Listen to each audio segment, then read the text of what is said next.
Hello, welcome in the new video with the new point. How participants saw the movement. We are looking about the civil disobedience movement. So in civil disobedience movement, many people, many social groups involved. What were their views, opinions, aspirations to involve in this movement that one by one the views we will see in this way. Why did they join the movement? Every group, why they joined here, what were their ideas, and what did Swaraj mean to them. These are the through these points we will see about all groups who were participated in the civil disobedience movement. In this way, in this point, we are going to see about the five groups.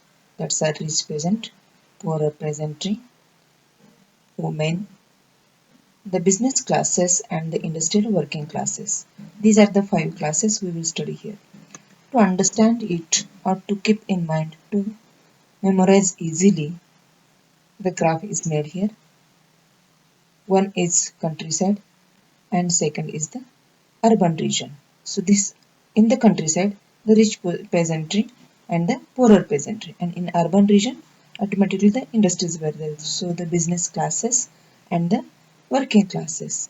In this way, these divisions are made here to memorize easily, and women were in the both part, in the countryside also and in urban also. So this slide will help you to memorize the points how to write five groups: rich peasantry, poorer peasantry, the business classes, the industrial working classes, and participation of the women. These are the five classes we will study how they participated, why they participated, and what were their opinion about the Swaraj. The first is rich peasant communities. Why these people involved in the civil disobedience movement? What were their aspirations to involve in the civil disobedience movement? In the countryside, the rich peasant communities. We'll study first about the rich peasant communities. For them, fight for Swaraj was struggle against for high revenue. The high revenues were charged by the British government, and these were unbearable. It was unpredictable for these people because their were prices of agricultural products were very low, and that is why these people were asking for the against of the high revenues. They were asking low revenues or the reduction in the revenues. For them, the meaning of Swaraj was reduction from the high revenues, like the Patidars of Gujarat and the Jats of Uttar Pradesh were active in the movement. The high rich peasant were active in the movement, being produced producers of commercial crops. They were producers of the commercial crop like tobacco, opium, or any other commercial crops. They were very hard hit by the trade depression and falling prices. These people were hit due to this economic depression and due to the falling prices. As their cash income disappeared because of this depression, their cash income is disappeared. So they found it impossible to pay the government's revenue demand. They were unable to pay the government's revenue. These rich peasants became enthusiastic supporters of the civil disobedience movement. Enthusiastically, these people supported to the civil disobedience movement, organizing their communities. These people organized their communities and at time forcing reluctant members to participate in the boycott programs. Those who were not interested to participate, to them also these people forced, but they were deeply disappointed when the movement was called off in 1931. These people disappointed when the movement was called off in 1931 without any action there of their high revenue. Without the revenue rates being revised, the revenue rates remain same. That is why these people were disappointed, and the movement was called off without taking any action against of this high revenue. So when the movement was restarted in 1932, many of them refused to participate in the earlier they were participated there, but they didn't get anything there. The movement was called off in 1931 without the revenue was revised. So the revenue remained same. So when the movement is installed by the Mahatma Gandhi in 1932, many of the rich peasantry refused were not interested to participate in the civil disobedience movement. In the earlier part, we have seen how the rich peasant were involved there in the civil disobedience movement, what were their aspirations, and how they get disappointed through this civil disobedience movement. Now we will see what happened to the poorer peasantry. Why these poorer peasantry were involved in the Swaraj fight, that is the civil disobedience movement, and what was the meaning of Swaraj to them, that we will see in this part. These were not interested for the lowering the revenue. The revenue was the part of the rich peasantry. But what they want, the poorer peasantry were not just interested. They were interested to lowering the tax, but they not only interested for the lowering the revenues, but also they want something more. They were not just interested in the lowering of revenue demands. What they were asking, many of them were small tenants. Tenants on rent, they are working on the landlord's land. That is called tenant. Many of them on the rent it is called. These people are using the land on the rent, and for using this land or for using taking the production, some rent in form of maybe production or in form of money, they have to pay to the landowner. This is the tenant system. Many of them were small tenants cultivating land they had rented from landlords. These many were tenants.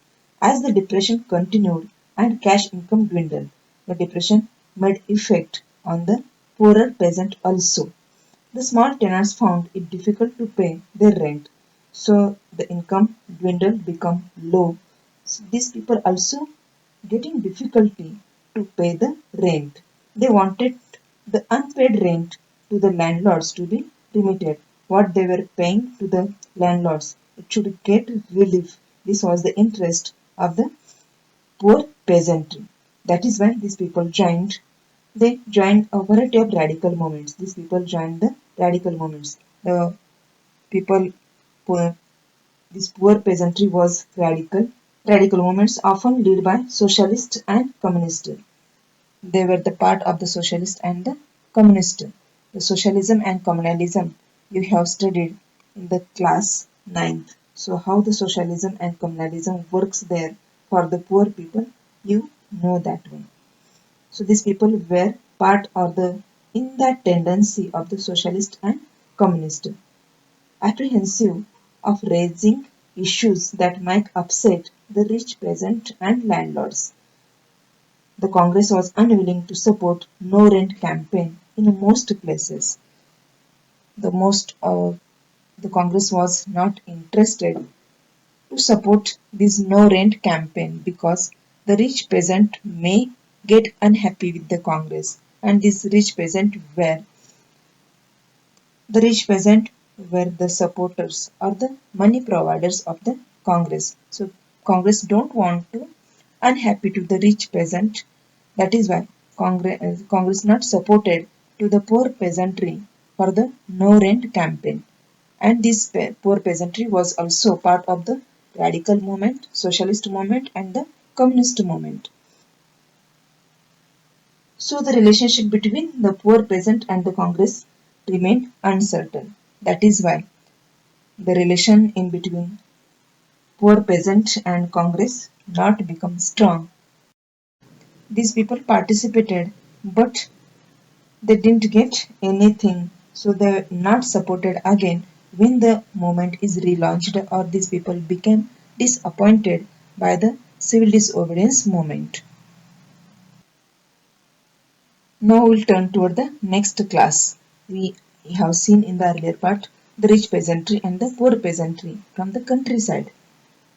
Now we'll turn toward the business classes. Why these business classes involved in the civil disobedience movement and whether they get happy or not, we will see. What about the business classes? How did they relate to the civil disobedience movement? During the First World War, Indian merchants and industrialists had made huge profit and became powerful. This is the period you are looking 1931 32. This is the period. In the First World War, these people earned more. You have studied in the class 8. The First World War boosted the Indian industries. So these people earned profit to the First World War in the period of First World War. Keen on expanding their business. Now they want to expand their businesses. They now reacted against colonial policies that restricted business activities. Now these people reacting against the colonial policies that restricted business activities. So these people are now what they want. They wanted protection against imports from the foreign goods. If the foreign goods import will be stopped or reduced, then these Indian goods may get boost or may flourish here. This was the demand or the interest of the business class. And rupee sterling foreign exchange. Rupee sterling. The sterling is the currency used in the Britain on the base of pound that would discourage import. To organize business interest, they formed the Indian Industrial and Commercial Congress in 1920 and the Federation of the Indian Chamber of Commerce and Industries, that is the FICCI, in 1927. To complete their interest, these people formed the organization. What organization these people formed? In 1921 organization they formed, that is the Indian Industrial and Commercial Congress. They formed this first one, IIC, Indian Industrial Commercial Congress. It is in 1920. It is formed this organization by the business classes. And another organization they formed in 1927, that is the Federation of Indian Chamber of Commerce and Industries, that is the FICCI. These were the organization formed by the business classes to complete their interest. Organizations were led by the prominent industrialists like Purushottam Das, Thakur Das and G.D. Birla. The industrialists attacked colonial control over the Indian economy and supported the civil disobedience movement when it was first launched. These business classes were giving financial support to the Congress. Congress was working here. It was a nationalist organization. But to run the organization, the financial support was needed and it was completed by these business classes. They gave financial assistance. Not only they gave the financial assistance, but also refused to buy or sell imported goods. In this way, these people were supporting in the civil disobedience movement. The giving financial support and refusing by buying and selling the imported goods. Automatically the foreign goods would be stopped in this way. Most businessmen come to see Swaraj as a time when colonial restriction on business would no longer exist and trade and industry would flourish without any constraint. The business classes were looking to the Swaraj, how they were looking. Colonial Swaraj, they don't want any colonial restrictions on the business. It should be no remain here longer. And the trade industries would be flourish without any constraint or without any restriction. This was the meaning for the business group of the Swaraj. But after the failure of the Round Table Conference, business groups were no longer uniformly enthusiastic. The failure of the Round Table Conference made them unenthusiastic for the civil disobedience movement. They were apprehensive of the spread of militant activities and worried about the prolonged disruption of businesses as well as of the growing influence of socialism amongst the younger members of the Congress. They were worried about the first, they get disappointed with the failure of the Round Table Conference and they were worried about the militant activities and the socialism the militant activities which taken by the government, and socialism in the young Congress members made this class disappointed. So in this way, the business class also become unhappy with the civil disobedience movement and support reduced. So when second time the civil disobedience movement launched, these people not involved on the large scale. Earlier part we have seen how the industrialists saw the movement, how they participated, what were their interests, and how they got disappointed. Now we'll see the another class in the town region, that is the industrial working classes. Actually, industrial working classes not participated on a high scale. They did not participate in the civil disobedience on the large numbers involved, but very few. Very some regions are there, very some workers are there, they involved in the civil disobedience movement. The industrial working classes did not participate in the civil disobedience movement in a large numbers, except in the Nagpur region. In Nagpur region, they involved. As the industrialists came closer to the Congress, workers stayed aloof. Why these people not involved in the civil disobedience movement? Because the industrialists were came close to the Congress. They were financial supporters and were supporting to boycott the foreign goods also. That is why the working class remained away. But in spite of that, some workers did participate in the civil disobedience movement. But then also some are involved there, followed Gandhian ideas, selectively adopting some of the ideas of the Gandhian program, like boycott the foreign goods, as part of their own movements against low wages and poor working conditions. These were the interests of this working class group in the industries. There were strikes by railway workers in 1930 and dock workers in 1932. Some workers involved here, the ways are here. They went on a strike in 1930s and 1932. In 1930, thousands of workers in a Chota Nagpur tin mines wore Gandhi cap and participated in protest rallies and boycott campaigns. In Chota Nagpur plateau, in mines, people, the workers involved, participated in the protest rallies and the boycott campaigns by wearing Gandhi cap. But the Congress was reluctant to include workers. But the Congress itself was not interested to involve the workers because the demands of the part of the program of struggle. It felt that this would align industrialists and divide the anti-imperial forces because the Congress was feeling may this will make the divisions among the Congress and the industrial people. That is why the Congress was not interested to involve these people. The last class we are going to study about this movement. We are studying the 5 classes here.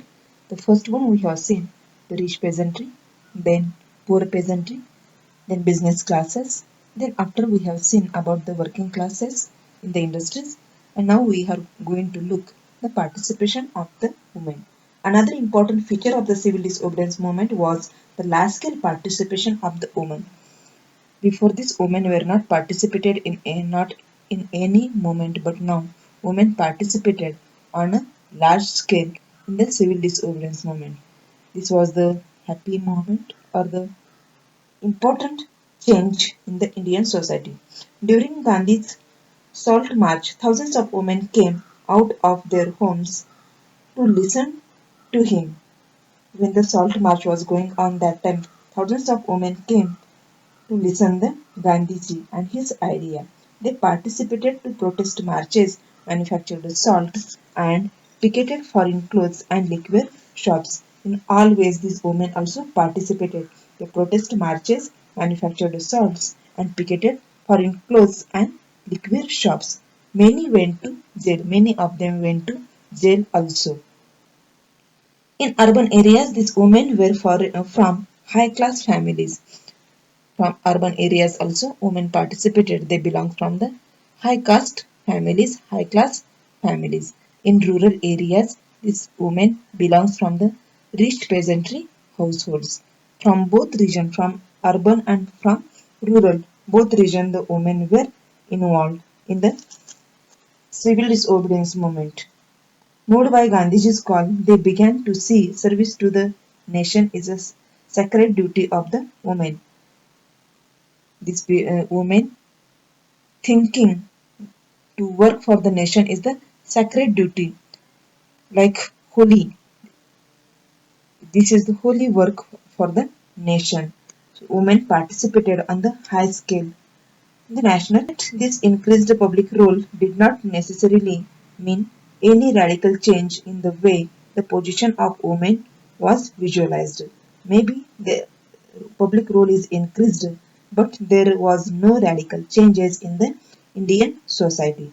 Gandhiji was convinced that it was the duty of women to look after home and hearth, be good mother and good wives. The Gandhiji himself was thinking women should work for home only and they should take care of the home. And for a long time, the Congress was reluctant to allow women to hold any position of authority within the organization. For a long time, women not having any high authority in this organization.